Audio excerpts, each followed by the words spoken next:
Jesu Otaku anime review. I am J. We're just one step cooler than K for Kara, L for L, M for Mellow, or N for Near. If we find any super geniuses named Otto and Petty, we could get the whole alphabet going.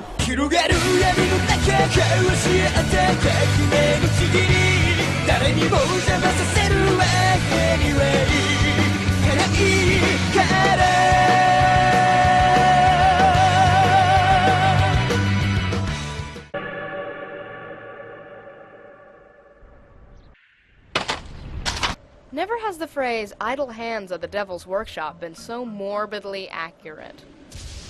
Because boredom for a Shinigami means dropping his notebook of death onto human soil. And boredom for one pretty high schooler means picking it up and trying it out.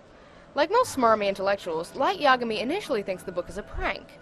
If the cause of death is written within 40 seconds of writing the person's name, it will happen. If the cause of death is not specified, the person will simply die of a heart attack. But the potential power draws him to put pencil to paper to prove himself dead wrong.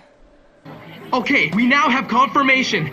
The suspect has been found dead inside. I repeat, the suspect is now dead. Where the average teen might be horrified by such a tool of mass murder, Light strives to demonstrate just how above average he is. I wonder, what if someone else had picked up this notebook? Is there anyone out there other than me who'd be willing to eliminate the vermin from the world? If I don't do it, then who will? I'll do it. Using the Death Note, I'll change the world. The villainous valedictorian's ambition transforms his life overnight from Little Einstein to Little Hitler as he seeks to remake the world in his own image. Shinigami Ryuk finds this amusing and is perfectly happy just watching the show. But the Japanese police are not, as criminals start dropping like unattractive, unshaven, immoral flies left and right, and they realize there must be some design behind the chaos. There's just no way to catch a murderer who is everywhere at any time and kills through untraceable cardiac arrest, though. So they call on the world's greatest detective, known only as L. Through a daring public appearance, L plots to nab Kira and solve the case. Ooh, fiddlesticks. I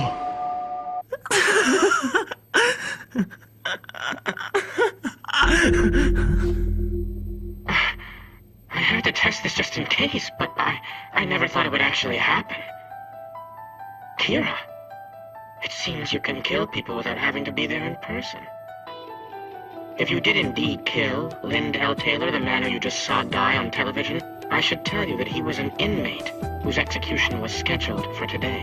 That was not me. What? I assure you, L is real. I do exist. Now, try to kill me. No, it's not over. It's just beginning, as Kira, Light Yagami, dreams of remaking the world, and L dreams of putting him in his place. Who is really justice? Maybe it's just whoever wins. I will hunt you down wherever you're hiding, and I will eliminate you. I am justice. On the technical side of things, it's hard to say Death Note has great animation because 90% of the show is dialogue. No one ever stops talking, and while they blabber endlessly, the artists have a field day with lighting, masking, and the poses of the intricately designed characters.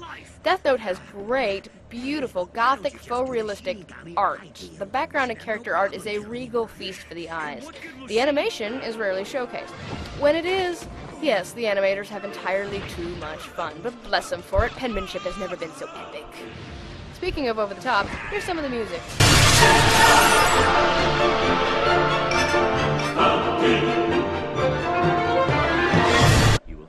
Yes, it all sounds like that. Toilet paper has never been so epic. Forget over the top. Every speck of this series is floating in orbit somewhere around the top. It's heart-stopping and laid on entirely too thick, but clearly the ludicrous flair was intentional and will color you impressed in all its majestic silliness. Would you cut it out? When it comes to voicing these characters and all their bombastic melodrama, you have to stick to RGAs. Really good actors. This anime is entirely talking, half the time monologuing, and that's a complete disaster unless the voice actors are captivating. Thankfully, great care was taken with this dub, bringing in a few veterans for the main roles and several newbies with great voices for lesser parts.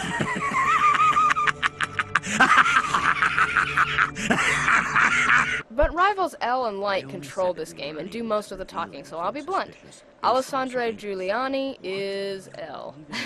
He blows away his Japanese counterpart, who gave the detective a good gnomish and sometimes quirky monotone, but comes nowhere near the musicality and nuance in Giuliani's delivery.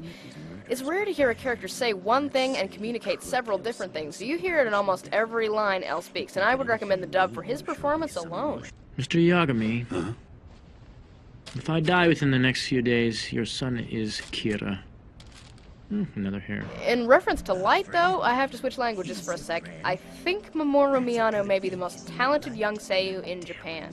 Like Light, he's a perfectionist in every subject, with breadth ranging from stalwart hero, to comedic buffoon, to angsty hottie, and effeminate toady. Yes, he played his own evil twin so well in Vampire Knight that I thought it was a different actor for the entire show's run, only recently found out it was the same guy. But nowhere is he more at home than in the part of the charismatic murderous mastermind. It's scary how good this guy is. You'd think he'd had practice.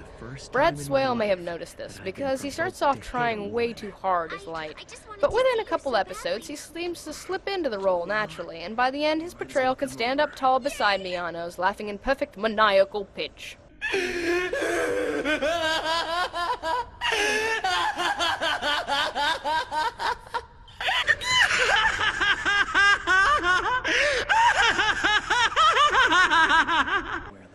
So if the incredible hype or the fact that the show's almost a radio drama hasn't scared you off yet, you'll want to listen up.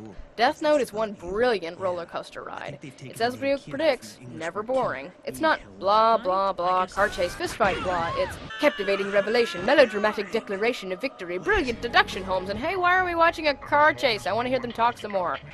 To give you an idea of the intricacy present, the original manga was illustrated by one man and written in fine detail by another, who I can only assume is one of those guys who sleep solves Rubik's Cubes when he wants to give his brain a rest. He fills in cracks in the case's web of logic that I didn't even know were cracks until Elle was nice enough to explain them to us, and I find it astonishing how well the author remembered which character knows what fine detail out of, 200,000, and how he could use it down the storyline. It has the adrenaline fuel of a sports anime, but all anyone is ever playing is mind games, brilliant mind games. This should offer a caution to some viewers, though, because Death Note makes homicide so much fun. While it's not irreverent, only impartial, the very idea of turning good and evil into a childish chess game turns a few people off, so be wary if you're one of them. Be wary as well if you're into complex characters, because Light and Elle are psychologically complex but emotionally underdeveloped little things, and they're subject to entirely too much speculation about what the nature of their relationship is like. Right, stop that! Silly! And a bit suspect, I think. Past their interaction, everyone else is a one-note pawn. None of them are unrealistic, and many are entertaining, but don't expect to see any development, or depth, unfortunately. That would take away from the drive of the mind game, so the show chooses quantity over quality with heaps of supporting characters, one for every occasion. None of them could take a smear of the spotlight from Light or Elle, though, which is the death knell for Death Note, later on in the series when the focus is taken away from Elle for a time, and the series spirals from masterpiece to barely watchable as a result, saving itself only through a last episode so good you'll want to rewatch it as soon as it's over. In the end, these spare pages of imperfection are just paper cuts on a masterful hand that guides this mystery in all the right directions. So, if the phenomenon still hasn't bitten your interest, make a note to see a show that, for once, deserves its hype. Death Note is available from Viz Media. The original manga, written by Tsugumi Oba and illustrated by Takashi Obata, is also available from Viz Media, as are the 3 live-action movies of the series produced in Japan, which I do not care to voice my opinion on. A remixed retelling called Death Note Relight, told through the eyes of Ryuk, is also being released by Viz, I think. All in all, Death Note is Shonen Jump at its very best, but it's still just Shonen Jump. Don't believe the rabid fans who tell you it's some profound exploration of good and evil, because to give it false credit as a mature title would be to miss the point. This is a teen-aimed thrill ride that's not too deep and barely realistic, but dang, is it well written. With high-gloss presentation and spare flaws you could fit on a post-it note, I'll give this ingenious action epic 3.5 melodramatic portrayals of junk food eating. If there is another notebook floating around out there, and someone is now using it to kill criminals,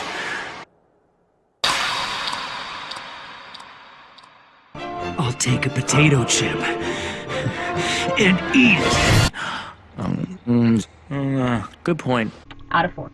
This is definitely a gateway drug award, so make a note to share the battle of wits with your buddies.